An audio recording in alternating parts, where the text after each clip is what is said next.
నమస్కారం. ద్వారక ఈ పేరు మీరు చాలాసార్లు వినే ఉంటారు. శ్రీకృష్ణుడు కట్టించిన ఓ గొప్ప నగరం. బంగారం, వజ్రవైడూర్యాలతో మెరిసిపోతూ తీరం పక్కనే మనుషులతో, శక్తులతో ఓ దైవత్వం ఉట్టిపడే చోటు. శ్రీకృష్ణుడు ఈ లోకాన్ని వదిలిన రోజే ద్వారకా సముద్రంలో మునిగిపోయిందట. ఇది దైవశాపమా లేక ప్రకృతి విపత్తా? దీని వెనుకున్న నిజాలేంటో ఇప్పుడు చూద్దాం. ఈ వీడియో మీకు నచ్చితే దయచేసి లైక్ చేయండి. మరిన్ని ఆసక్తికరమైన విషయాల కోసం మన ఛానల్ని సబ్స్క్రైబ్ చేసుకోండి. మన ప్రయాణం మహాభారతం, ముఖ్యంగా మౌసల పర్వం, అలాగే శ్రీమద్ భాగవతం లాంటి ప్రాచీన గ్రంథాల నుంచి మొదలవుతుంది. ఈ పవిత్ర గ్రంథాలు ద్వారకను కళ్ళ ముందు నిలబెడతాయి. శ్రీకృష్ణుడు స్వయంగా సముద్రం నుంచి వెనక్కి తీసుకున్న భూమిలో కట్టిన నగరం అది. యాదవ వంశానికి అది ప్రధాన రాజధాని. ఎంతో సంపద, వైభవంతో కలకలలాడుతూ ఉండేది. కానీ ఇంతటి గొప్ప కాలంలో కూడా వినాశనాన్ని ఏది ఆపలేకపోయింది. మొదటి చెడు సంకేతం ఏంటో తెలుసా? గాంధారి శాపం. కురుక్షేత్ర యుద్ధంలో తన 100 మంది కొడుకుల్ని కోల్పోయిన ఆ తల్లి దుఃఖంతో, కోపంతో శ్రీకృష్ణుడి యాదవ వంశానికి అదే గతి పడుతుందని, వాళ్ళు కూడా ఒకరితో ఒకరు కొట్టుకొని చనిపోతారని శాపమిస్తుంది. ఆ తర్వాత శ్రీకృష్ణుడి కొడుకు శాంబుడి అల్లరి వస్తుంది. కృష్ణుడి కొడుకు పేరు శాంబుడు. ఇతను చాలా అల్లరివాడు. ఒకసారి శాంబుడు గర్భిణీ స్త్రీ వేషం వేసుకొని నారదుడు, విశ్వామిత్రుడు, కన్య వంటి గొప్ప ఋషులను ఆట పట్టించాలని అనుకున్నాడు. ఆ ఋషులు శాంబుడి అల్లరిని చూసి చాలా కోపంగా అయ్యారు. అప్పుడు వారు శాంబుడికి శాపమిచ్చారు. అతని కడుపులోని గర్భం నుండి ఒక ఇనుప రోలు అంటే ముసలం పుడుతుందని, ఆ రోలే యాదవ వంశం మొత్తాన్ని నాశనం చేస్తుందని చెప్పారు.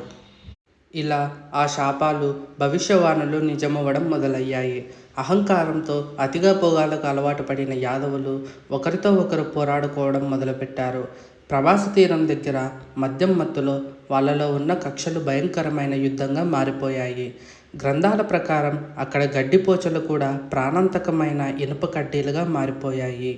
కృష్ణుడికి గాంధారి ఇచ్చిన శాపం, అలాగే ఋషులు శాంబుడికి ఇచ్చిన శాపం అలా నెరవేరింది. తన వాళ్ళందరూ ఇలా అంతమైపోవడం చూసి శ్రీకృష్ణుడు చాలా బాధపడతాడు. భూమిపై తన సమయం అయిపోయిందని తెలుసుకొని అడవిలోకి వెళ్ళిపోతాడు. ఆ అడవిలో ఒక వేటగాడు అనుకోకుండా వేసిన బాణం తగిలి శ్రీకృష్ణుడు ప్రాణాలు వదిలి స్వర్గానికి వెళ్తాడు. మహాభారతం ఏం చెబుతుందంటే, శ్రీకృష్ణుడు ఈ లోకాన్ని వదిలి వెళ్ళిన రోజే ద్వారకా నగరం సముద్రంలో మునిగిపోయిందని. శతాబ్దాలుగా ఇదంతా కేవలం ఓ ఆసక్తికరమైన కథ, ఓ దైవ సంబంధిత ఇతిహాసం అనుకున్నారు. కానీ నిజంగా కాకపోతేను? ద్వారక కేవలం పురాణం కాకుండా ఎప్పుడో కనుగొనబడటానికి వేచి ఉన్న ఓ కోల్పోయిన నగరం అయితేను? ఈ ఆధునిక అన్వేషణ 1930లలో మొదలైంది. కానీ 1980ల నుంచి సముద్ర పురావస్తు శాస్త్రవేత్త డాక్టర్ ఎస్ఆర్ రావు చేసిన కృషి ద్వారకను చరిత్రలో నిజంగా ఉండి ఉండవచ్చనే ఆలోచనను బలపరిచింది. నీటిలో మునిగిపోయిన కోటగోడలు, ఎంతో ఖచ్చితంగా చెక్కిన రాతి బ్లాక్లు, స్తంభాలు అంటే అప్పట్లో ఎంత అడ్వాన్స్డ్ ఆర్కిటెక్చర్ ఉందో తెలుస్తుంది. పాతకాలం నాటి రాతి లంగర్లు అంటే అక్కడ ఒకప్పుడు పెద్ద నౌకాశ్రయం ఉండేదని సూచిస్తుంది. డాక్టర్ రావు స్వయంగా ఈ ఆవిష్కరణలు పురాణాన్ని నిజం చేశాయి అన్నారు. అంటే ఉపగ్రహ నగరాలతో కూడిన ఒక పెద్ద నగర వ్యవస్థ ఉండి ఉండవచ్చు. ఇప్పటికీ ఆర్కియాలజికల్ సర్వే ఆఫ్ ఇండియా యొక్క అండర్ వాటర్ ఆర్కియాలజీ వింగ్ వాళ్ళు అన్వేషణను కొనసాగిస్తూనే ఉంది. కాబట్టి సాక్ష్యాలు ఒక నగరం నిజంగా ఉండి అది నీటిలో మునిగిపోయిందని సూచిస్తున్నాయి. కానీ ఎలా? ఇక్కడే సైన్స్ రంగంలోకి వస్తుంది. ద్వారక నీటిలో కలిసిపోవడానికి కొన్ని ఆసక్తికరమైన సిద్ధాంతాలు ఉన్నాయి. సముద్ర మట్టంలో మార్పులు. ఎన్ఐఓకి చెందిన డాక్టర్ రాజీవ్ నిగమ్ ఈ రంగంలో ఒక ప్రముఖ నిపుణుడు. సముద్ర మట్టం గణనీయంగా పెరగడమే దీనికి కారణమని వాదిస్తున్నారు. ఆయన పరిశోధనలు వేల సంవత్సరాలుగా సముద్ర మట్టంలో నిరంతర మార్పులు జరిగాయని చూపిస్తున్నాయి.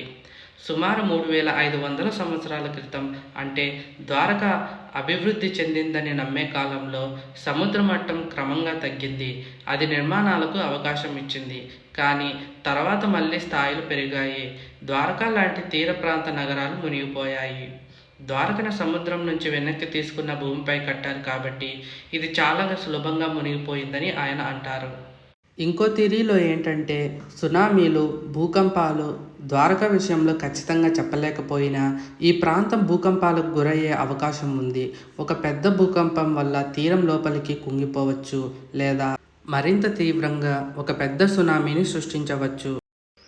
మరి ఈ కథనాలను మనం ఎలా అర్థం చేసుకోవాలి? పురాణాల్లో చెప్పినట్లు దైవికంగా, ఆకస్మికంగా నగరం మునిగిపోయిందా? లేక సముద్ర మట్టం నెమ్మదిగా పెరగడం వల్ల లేదా సునామీ లాంటి ప్రకృతి విపత్తు వల్ల? పురావస్తు పరిశోధనలు ఖచ్చితంగా ఆ పౌరాణిక ప్రదేశంలో ఒక నగరం నిజంగా ఉండేదని, అది చివరికి నీటిలో మునిగిపోయిందని రుజువు చేస్తున్నాయి. డాక్టర్ రావు కనుగొన్న కట్టడాల తేదీలు సముద్ర మట్టం మార్పులు జరిగిన కాలానికి సరిపోతున్నాయి. అయితే ఇక్కడ ఒక ఆసక్తికరమైన విద్యాపరమైన చర్చ ఉంది. దశాబ్దాలుగా చాలామంది చరిత్రకారులు మహాభారతం, ద్వారకను కేవలం పురాణాలుగా, చారిత్రక వాస్తవాలుగా కాదని కొట్టిపడేశారు.